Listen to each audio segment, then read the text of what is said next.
Hello, and welcome back to my channel. If you're here for the first time, this is episode 16 of my ultimate Let's Play of Satisfactory 1.0.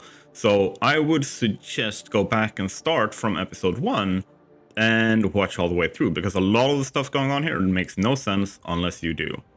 Now, last time we built a lot of water packagers. We built up the petroleum coke production, and we set up the residual rubber production.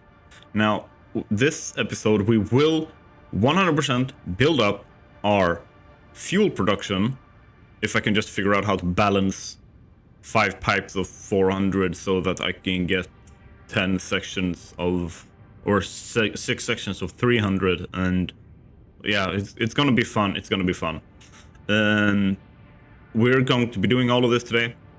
Now, if you enjoy my videos and everything, remember, head on over to the Discord, say hi. I stream on Fridays and Sundays. They're mostly Path of Exile's 2 streams right now, but you are also welcome to hang out there. If you have any questions about the build and everything, ask them in the comments. If you want to see how I'm progressing and how I'm planning, there is a link to my drive in the Discord in the Google Drive chat that you can find there.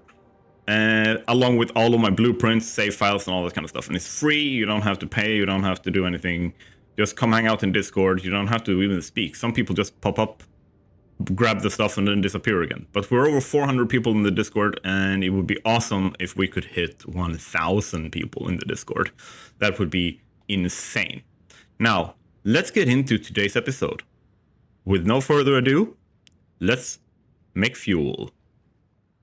Alright, so something that I have done, and I realized that because I literally don't have the time. I don't have time to do the Fixmas stuff, so I have turned off the holiday stuff, and like, it feels really bad that I've done that. If you are really wanting to see what I would do with Fixmas, please tell me in the comments, otherwise I won't know if like I'm skipping out on something that people really want to see. But yeah, for now I am saturating all of these with like water canisters and all that kind of stuff, so that we're ready to produce fuel. So I'm literally just like removing these and moving them along the line here and connecting them up to make sure that we get all the fuel we need, or all the packaged water we need. And in the meantime, we will be looking at producing all of our fuel down here. So we need something similar to this setup, right? Where we need 7 setups technically, where we have 10 in each setup like this, and then we need 1 setup with whatever's left. This is gonna be fun to balance because each of these pipes has 400 in it. Okay. Okay. Cool. No doubt. Because remember, a belt can only take 480. We don't have the Mark 5 belts. That's my mistake. I'm just basically going, yeah, we go 10. Mark 5 belts, woo, let's go. But we don't have Mark 5 belts, we have Mark 4 belts. Essentially, if I were to split these up, it's 200 in each, yeah. I will have to figure something out with that. I don't really know how, I don't really know what yet, but that tends to be something that I figure out on the fly in the moment. There's probably going to be a mess of pipes and valves and stuff like that to like produce like something similar to my belt overflow systems, but with liquids. We need the island. So this is going to take up almost a full 5x5. So I need an island that fits that. Once again, let's put out our blueprint designer. We need a new island. I think the best we can do is this. Have it move over as far as possible, because then we can fit the logistics on the back end. Alright. We got this. Then let's look at how we actually want to style the island, because if we look at these, they're too high. So we need another layer. I kind of want to put more of an emphasis on the green. So I kind of want to make these islands feel like they're floating. We want some of the anti-gravity effect. And if we go into blueprints, how well does... If we go with just the anti-gravity shards in here. This is the center. And this is going to be one of those hella green ones. I think that will make it look even better. 100%. Alright. Alright. Now we got some stuff. We got a part of it. Now we just need the glow. So we need to put in some signs here. I also kind of want to put in some... let's see if I can make this function. If I do this, I'll temporarily remove these. Let's say all but the corner piece there so I can know that I put them back in the right positions. The reason why I'm testing this is because it can add a lot of detail. It's kind of like what I've done with the floor here, but I want to do something similar with this here. So I don't want this here, right? But what I do kind of want to see if I can do is if I can make it feel like it's coming out from the middle piece. Right, so if I have this as like a starting section, like that, okay? So, because now what I can do is if I take this and snap on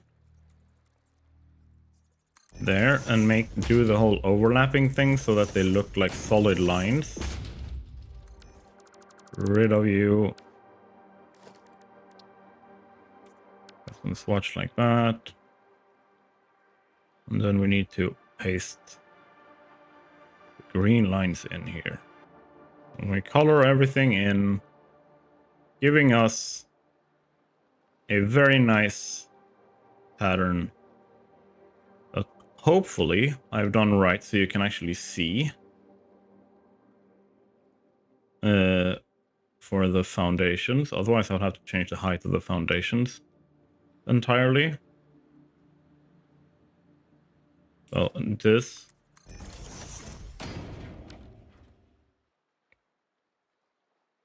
Cool. Cool. Cool.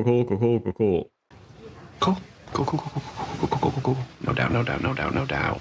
So here's a fun thing we can do. Will my Z fighting fix help here? So I have a blueprint. Foundations, Z fighting fix here, right? And as you can see, there is a slight distance between the foundation and that. So if I grab that,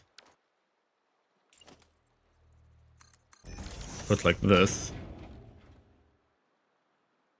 that actually works. Mwah! Very nice, very cool. I do like that.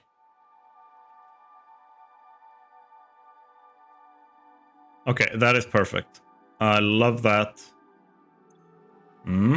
This is also something to keep in mind, that what I'm doing here, like they tend to be very quartz intense with all the signs and everything. So if you are wanting to do something with this style, make sure that you have a chunky quartz crystal purification setup. All right, we have our blueprints now. If we check in here, we've made our 3 blueprints. So we have the factory island, where we will basically be placing 2 of these next to each other. And I feel like I've missed a very important detail in this blueprint. Actually, let's fix this and update the blueprint before we move on. And that specific thing is there are no power nodes related to this. And anything that can remove menial tasks is a great way to use your blueprints. So we're placing this in. We want to test this out. So where do we want to place this? We want to have a lot of room for logistics, which we do over here, right? We have a lot of room for a bunch of different things, but we still need to have like an open canal. I'm thinking this is going to be the canal for a lot of logistics. And how many spaces do we have here? Let's go for 1, 2, 3. Like if this is the full island, if I remove this, this is the full island. Let's move you over 1 full island's width like this, and let's go in. So we have 2 foundation space to our logistics canal here, right? And I'm gonna do this and flip it so that we get different shapes and different so it doesn't look patterned and just replicate. Like this shouldn't look like it's the same platform, right? Here, and we kind of want to make sure that it is lined up and get 2 and like a space between them, so we have space for logistics on either side here. So that should fit 10. So we're gonna start with this. We're not going to overdo this in any particular way. From a distance, they look really, really damn good. Like they look good up close, but they look really, really good at the distance. So with that, we can probably, if we grab our blueprints, right? And we need to have the middle one. Probably need to have 2. Because if I look here, if I remove that and lock you into place, I need to have these move this direction because we want to move that back over here, right? And we also know that if we have 5 here, that's going to take 5. So these 2 sections are going to move into 1 port each here. So we're just going to make sure that we are actually in the middle, and the refinery is our center point, not our packager. So if we look here, it's 1, 2, 3, 4, 5, and that should be the middle of this arrow. And then we just need to move it as far out here, there as possible, so we have space to build the logistics back here. So before we keep building, I will have to adjust or like make that reversed blueprint kind of thing. Let's actually add in the paint here as well, so I don't forget that. I would 100% forget that otherwise. So yeah, all of that is connected up. We just need to connect up the power. This is also stuff that should be done in the blueprint for where there's 3 of them. So yeah, I'm gonna update my blueprints and stuff, but first island, boom. And we should be making some headway there. Now, I'm gonna just quickly fix the blueprints and set up the rest of the islands, and I'll be back when we got it. All right, I am back, and as you can see, some stuff has changed. I have set up, this is gonna be our buffers going from the fuel out until we make our plastic and stuff. And then over here, as you can see, I have set a lot of stuff up with the logistics for the output. And I've specifically connected up this one so we can test it. I've connected in our packaged water, so it is full with that already. Now, all we need to do is connect in our heavy oil residue here, and it should kick up this section, which is the first 10 out of the 66 that we need to build. And I have built a lot of the island. You can see there's another 2, that's 10, 20, 30, 40. I'm gonna have the 50, and then I have the 60 there, and then I'm gonna have like a small island, I think probably like down here behind everything, where I have the last bit, and with the remainder that we need to make. So well, let's just connect this up and see what happens. Let's cross our fingers, our thumbs, and pray to the machine gods And yeah, there we see the sea machines are starting to come on. And we got our fuel, and it gets, you can see like it goes very quickly. There. Oh, there. Yep, if you blink, you miss it. And the fuel is coming out, and it's immediately being unpackaged, and our containers, or empty canisters, are being sent back here to immediately get packaged up again. This is perfect. You guys can go in there. And that is it.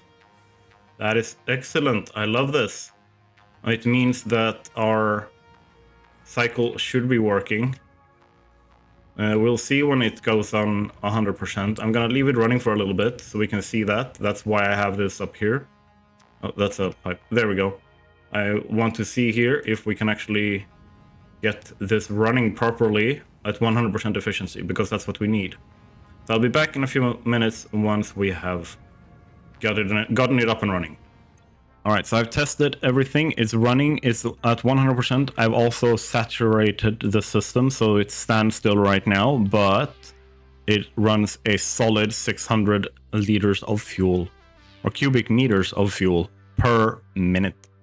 600 liters of fuel is not a lot. 600 meters cubed is 600,000 liters per minute. So now we just need to make sure I've set this up as well. So that the rubber that is being made actually gets sunk, because otherwise, like, it would like back up over here and it would cause problems later down the line. So making sure we have overflow systems, overflow protection everywhere. Now I just need to expand and create the fuel for the rest. So I'll be back once we have basically taken this system and duplicated it like 5 more times, 5.5 more times. And I will be right back. Oh yeah, before I go though, I really wanted to show you guys this. So this is what I came up with. So the pipe that goes in here has 400, but I only need 300 for the section, right? So what I've done is taken this and I've overflown the remaining 100 is going to go on this pipe. So this is now a 500 pipe. And then it's going to continue down and it's going to go in here. And then that 500 pipe is going to take the 200 and go in here. So that becomes a full 600 pipe for the next section again. So then I'm going to do that until we've like reached the end. So we're essentially creating like a similar overflow system as to what we do with the belts when we're doing belt priority systems and stuff like that. Just with the liquids, and we're using the valves and saturated machines to essentially make sure that the flow actually happens correctly. Something that I had to change as well was over here.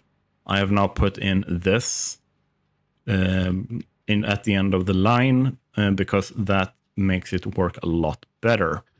And I was doing this because this machine kept emptying out of heavy oil residue, even though it shouldn't.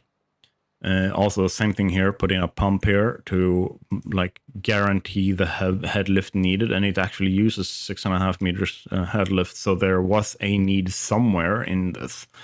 Or you might also say that it just resets the head lift here to 50 meters. But either way, now I will just expand on it and make sure that everything is set up and working, and it goes into our buffers here so that we can continue and build our massive plastic and rubber refinery loops. Loop-de-loop. Okay, let's go.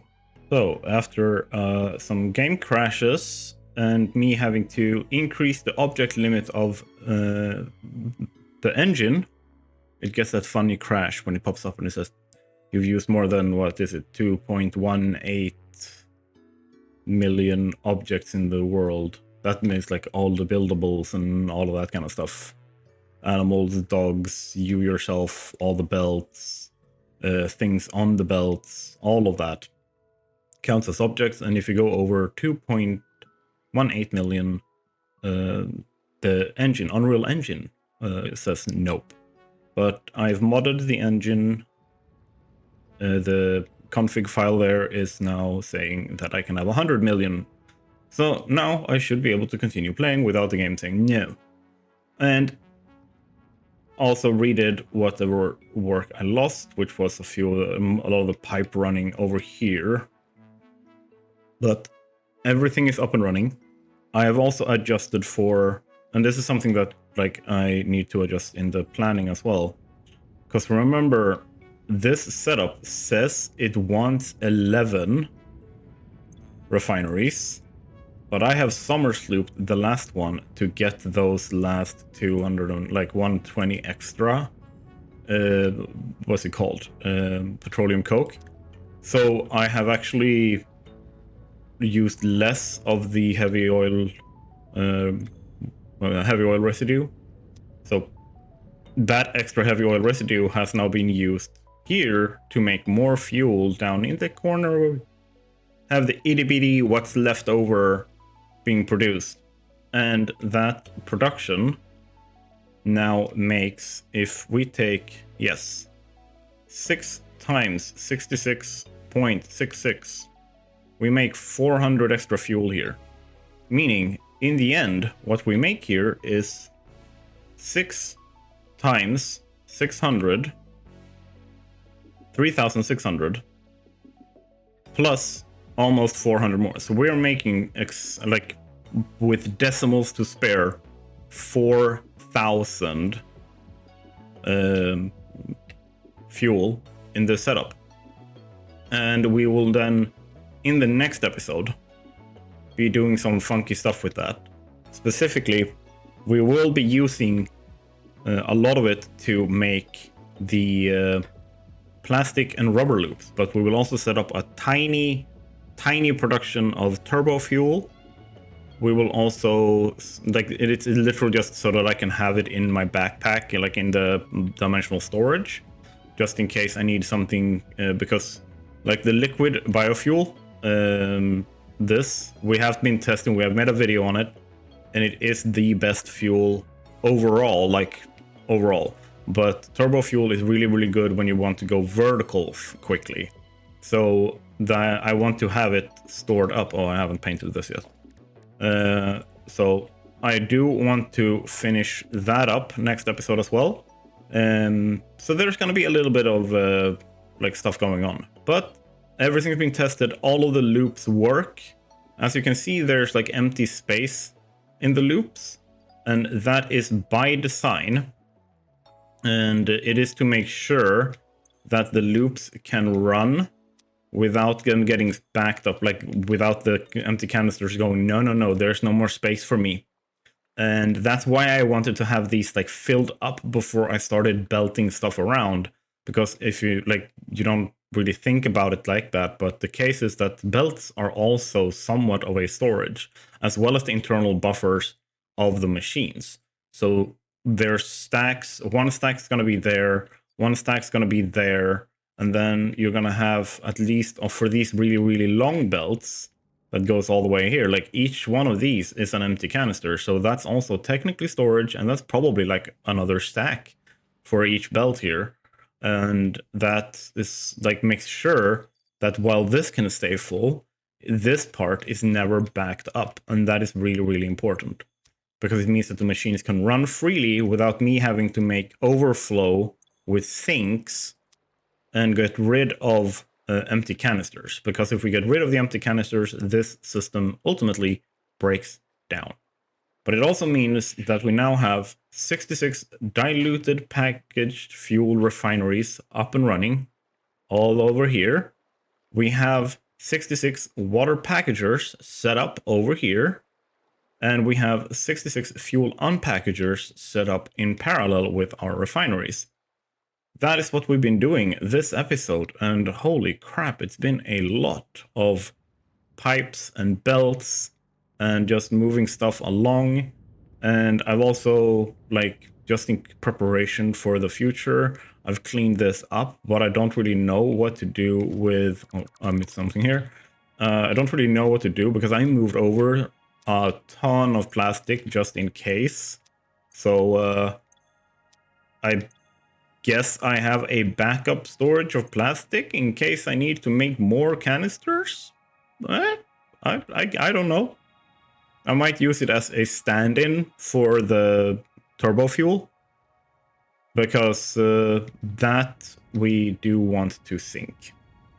Either way, like one of the reasons why I wasn't like, okay, let's just not use that 40 extra turbo, like residue, well, heavy oil residue.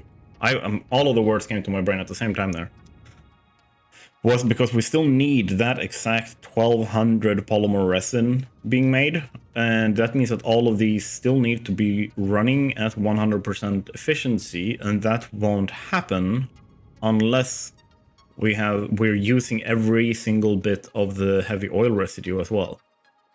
So that's basically what this setup down here in the corner is made for. It is to make sure that we do run that little bit of an extra, make sure that we actually have the fuel, like heavy oil residue being made. Like this one, I might actually, just to be safe, kick this up like so. Ta-da. So this one will not run on 100% efficiency. I'm fine with that, but it also prevents there from being any buildup of heavy oil residue over here, causing any kind of backup in the systems. And same thing over here, just to make sure that it actually gets moved out of the machine. I take this final one here, that I've also changed the clock speeds of to match that section down there. And remember, they're all 1-to-1, so like I can make them exactly the same like clock here. So if I take this last one and I set you to a 2 as well, boom, and I make a little bit more of that, it is going to perfectly match that over there. Make sure that there's always going to be enough water, packaged water, to get rid of the heavy oil residue, so I don't have constantly building up here. It's always going to be used.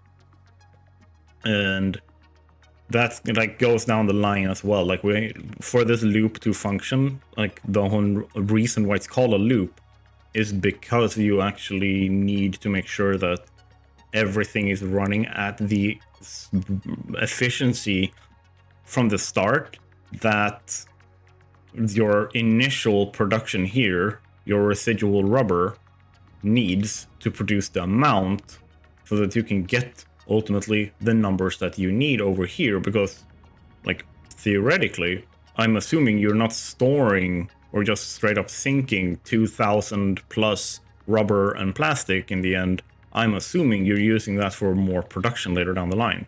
So the question is then like, okay, but how do you make sure that you get all of that plastic running smoothly with the next step and the next step and the next step?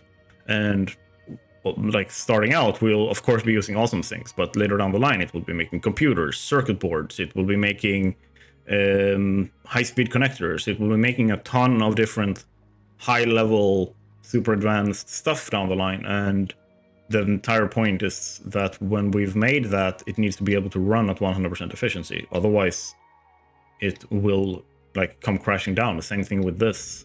Like if that doesn't work properly, this is petroleum coke. This is what we're gonna make steel out of. If this backs up and we're not properly utilizing the steel, that's gonna back up and also cause problems with the polymer resin going over and making the rubber for us. So we need to be careful when we're doing this, which is also why I'm saying like this is a probably outside of the full like uranium, plutonium, fixonium power production setup.